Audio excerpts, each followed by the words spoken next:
जोहार। मैं आनंद कुमार और आप देख रहे हैं जनमन की बात। दोस्तों, झारखंड की राजनीति में इस वक्त का सबसे बड़ा सवाल है कि नेता प्रतिपक्ष कौन होगा या भाजपा का विधायक दल का अगला नेता कौन होगा। रघुवर दास जो कि उड़ीसा का राज्यपाल पद छोड़कर आए हैं कथित रूप से, उनकी पार्टी में क्या भूमिका रहेगी और क्या रघुवर के खिलाफ अब तक तेज धार से बहती रही सरयू की धारा अब शांत पड़ जाएगी। दोस्तों, बजट सत्र आने को है लेकिन नेता प्रतिपक्ष का नाम अब तक तय नहीं है। आखिर भाजपा क्यों इस अहम फैसले में देरी कर रही है? क्या इसके पीछे कोई बड़ी रणनीति है या फिर पार्टी की अंदरूनी गुटबाजी आड़े आ रही है? आइए इस पूरे राजनीतिक घटनाक्रम को विस्तार से समझते हैं। झारखंड विधानसभा का दूसरा सत्र 24 फरवरी से शुरू होने वाला है। विपक्ष की सबसे अहम भूमिका होती है सरकार की नीतियों पर सवाल उठाना, उसको कटघरे में खड़ा करना और जनता से जुड़े मुद्दों को विधानसभा में प्रमुखता से उठाना। लेकिन भाजपा अपना विधायक दल का नेता नहीं चुन पाई है, मतलब नेता प्रतिपक्ष नहीं चुन पाई है। सूत्रों के मुताबिक दिल्ली चुनाव के नतीजों के बाद भाजपा इस पर फैसला ले सकती है, लेकिन इस देरी का असर अब पार्टी की गतिविधियों पर पड़ने लगा है और साथ ही सरकार के कई आयोगों और संस्थाओं में नियुक्तियों का काम भी नेता प्रतिपक्ष के बिना अटका पड़ा है। High court, supreme court bar बार चेतावनी दे रहे हैं और भाजपा के नेता सिर्फ सोशल मीडिया पर सक्रिय नजर आ रहे हैं। वैसे भी जब झारखंड में चुनाव का समय नजदीक आता है तो भाजपा की सक्रियता बढ़ जाती है, लेकिन चुनाव के बाद पार्टी सुस्त और शिथिल पड़ जाती है, जैसी अभी पड़ी हुई है। ओडिशा के राज्यपाल पद से इस्तीफा देकर झारखंड लौटे रघुवर दास को भी भाजपा ने अब तक कोई काम नहीं दिया है, कोई जिम्मेदारी नहीं दी है। अपनी वापसी के दिन वे जिस उत्साह में दिखे थे, उसका कोई फलाफल अभी पार्टी को मिला नहीं है। कहा तो उन्हें भाजपा का भावी राष्ट्रीय अध्यक्ष तक घोषित कर दिया गया था, लेकिन उनका इस्तीफा मंजूर हुए अब 1 महीने से ज्यादा हो गए। रघुवर दास घर पर बैठे हैं। जब वे उड़ीसा से लौटे थे और जिस तरह से उनका भव्य स्वागत हुआ था, तो ऐसी हवा बनाई गई थी जैसे आला कमान ने उन्हें कोई बड़ी जिम्मेदारी देने के लिए मुक्त किया है। धूमधाम से उनका स्वागत हुआ, उनसे मिलने के लिए नेताओं का तांता लगता रहा।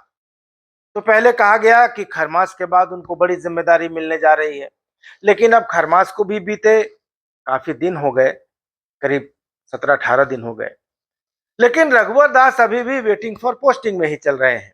तो अब तो लोग सवाल उठाने लगे हैं कि जब इतना इंतजार ही कराना था तो गवर्नर के पद से इस्तीफा क्यों कराया गया। वैसे रघुवर दास इन दिनों अपनी बस्ती विकास समिति को फिर से सक्रिय करने में जुटे हैं, मालिकाना की बात फिर से करने लगे हैं। सूर्य मंदिर और टाउन हॉल को लेकर जिस तरह से सरयू राय ने विधायक रहते उनके समर्थकों का कब्जा वहां से हटवा दिया था, उन जगहों को अब फिर से रघुवर दास और उनके समर्थक अपने कंट्रोल में ले चुके हैं।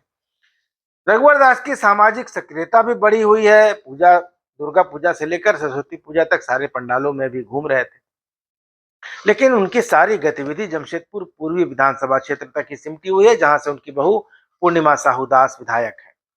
दोस्तों, मैंने तो पहले ही दिल्ली के अपने सूत्रों के हवाले से बता दिया था कि रघुवर जी ने जमशेदपुर पूर्वी की सीट लेने के लिए दबाव बनाने की रणनीति के तहत इस्तीफा दिया था।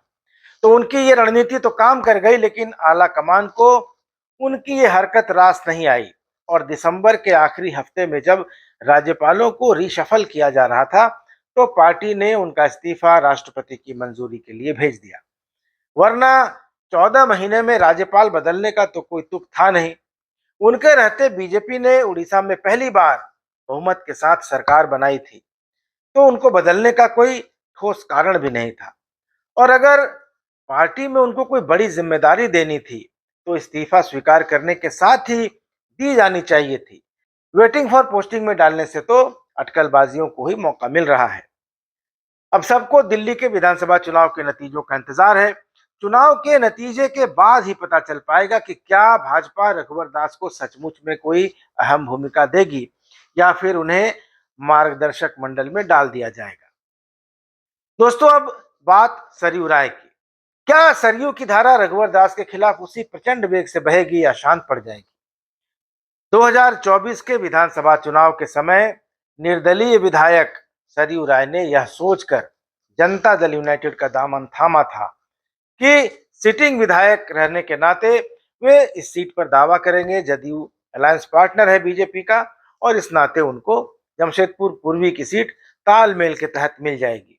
तो सूत्रों ने उस वक्त बताया था कि भाजपा ने आश्वासन भी दिया था कि जदयू के लिए सीट छोड़ी जाएगी, लेकिन जब भाजपा ने बाद में जदयू को इस बात के लिए मना लिया कि सरयू राय अपनी पुरानी सीट जमशेदपुर पश्चिम से ही लड़े तो पूर्वी पश्चिमी दोनों सीटें जीती जा सकती है, तो सरयू राय सिर्फ एक शर्त पर राजी हुए थे कि वे जमशेदपुर पश्चिम जाएंगे, लेकिन तब जब भाजपा जमशेदपुर पूर्वी से रघुवर दास या उनके परिवार के किसी सदस्य को टिकट नहीं देगी। कहा जाता है कि बीजेपी ने यह शर्त मान भी ली थी, लेकिन रघुवर दास ने आखिरी दांव चल दिया। उन्होंने भाजपा आला कमान के सामने अपना इस्तीफा यह कहते हुए रख दिया कि अगर उन्हें या उनके परिवार के किसी सदस्य को उम्मीदवार नहीं बनाया गया तो वे गवर्नर का पद छोड़ देंगे और निर्दलीय चुनाव लड़ जाएंगे। भाजपा को झुकना पड़ा, और इसलिए झुकना पड़ा क्योंकि वह चुनाव के ठीक पहले ऐसी कोई असहज स्थिति पैदा करना नहीं चाहती। रघुवर दास को तो टिकट नहीं दिया गया, लेकिन उनकी सिफारिश पर उनकी बहू को टिकट मिल गया और ऐसा करके बीजेपी ने सरयू राय से किए गए अपने वादे को तोड़ दिया। हालांकि सरयू राय भी जमशेदपुर पश्चिम से जीत गए और रघुवर दास की बहू भी पूर्वी से जीत गई, लेकिन सूर्य मंदिर का परिसर जिसको लेकर सरयू राय और रघुवर दास के समर्थक 5 साल तक आमने सामने रहे, अब उसका क्या होगा। दोस्तों, आपको बता दूं कि 25 साल तक जमशेदपुर पूर्वी का विधायक रहते हुए रघुवर दास ने सिद्धगोड़ा में एक सूर्य मंदिर बनवाया और इस सूर्य मंदिर परिसर के आसपास की जो सरकारी जमीन थी वहां एक टाउन हॉल बनवाया, एक चिल्ड्रन पार्क बनवाया और एक बैंक्वेट हॉल भी बनवाया जिसका नाम कथित रूप से उनकी मां के नाम पर सोन मंडप रखा गया। और ये सारे निर्माण के कार्य सरकारी धन से या फिर एमपी एमएलए फंड से कराए गए। तो ये जितने निर्माण कार्य कराए गए, जितने भवन बनाए गए, या जो पार्क बना, उस पर नियंत्रण या तो रघुवर दास के लोगों का रहा या फिर सूर्य मंदिर समिति का, जिसमें रघुवर दास के ही लोग हैं और रघुवर दास इसके मुख्य संरक्षक भी हैं। और इन सब जगहों से कमाई भी होती थी, चाहे वो टाउन हॉल की बुकिंग हो, सोन मंडप की बुकिंग हो, या चिल्ड्रन पार्क या सूर्य मंदिर परिसर में प्रवेश के लिए लगाया गया टिकट। जब सरयू राय रघुवर दास को हराकर जमशेदपुर पूर्वी के विधायक बने, निर्दलीय विधायक बने, तो उन्होंने सिद्धगोड़ा के सूर्य मंदिर परिसर से रघुवर दास के लोगों का कब्जा हटवा दिया, उनकी कमाई बंद करा दी। कुछ साल पहले छठ के मौके पर सरयू राय के समर्थकों पर जो वहां छठ की सामग्री बांट रहे थे, तो वहां रघुवर दास के समर्थकों ने हमला कर दिया था। कई लोगों के सिर फूटे, कुछ के हाथ पैर भी टूटे थे, केस मुकदमा भी हुआ था, लेकिन सरयू राय ने सूर्य मंदिर परिसर में प्रवेश के लिए लगने वाले 5 रुपए के टिकट की वसूली अवैध बताकर बंद करा दी थी और सोन मंडप पर टाउन हॉल की बुकिंग का जिम्मा जमशेदपुर नोटिफाइड एरिया कमेटी को सौंप दिया था, जो जमशेदपुर का सरकारी नगर निकाय है।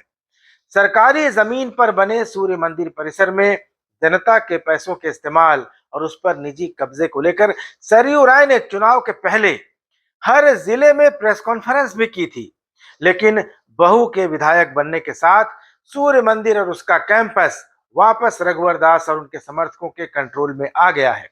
सरयू राय अब जमशेदपुर पश्चिम के विधायक बन चुके हैं। उनके विधायक बनने के बाद भी रघुवर दास गुट के जमशेदपुर पूर्वी के भाजपाइयों ने मानगो के कचरा डंपिंग के मामले को लेकर जिस तरह से उनका विरोध किया, उससे यह तो साफ है कि रघुवर दास की तरफ से मोर्चा खुला हुआ है। अब यह देखना दिलचस्प होगा कि सरयू राय क्या करते हैं। क्या सरयू राय अपने स्वभाव के विपरीत अब इस मुद्दे पर चुप लगा जाएंगे क्योंकि वे पूर्वी के विधायक नहीं रहे? क्या गठबंधन का धर्म निभाएंगे? क्या करेंगे? अब तक तो सरयू राय चुप हैं, कब तक चुप रहेंगे इस पर भी नजर बनाए रखेंगे। तो दोस्तों, आपको क्या लगता है, सरयू राय कब तक चुप रहेंगे? भाजपा नेता प्रतिपक्ष के तौर पर किसे चुनेगी और भाजपा की राजनीति में रघुवर दास की भूमिका क्या होगी? अपने विचार हमें कमेंट सेक्शन में जरूर बताएं। इस वीडियो को लाइक करें, ज्यादा से ज्यादा शेयर करें और चैनल को सब्सक्राइब करना बिल्कुल न भूलें। फिर मिलेंगे एक नई चर्चा के साथ, तब तक के लिए इजाजत दीजिए। धन्यवाद। नमस्कार।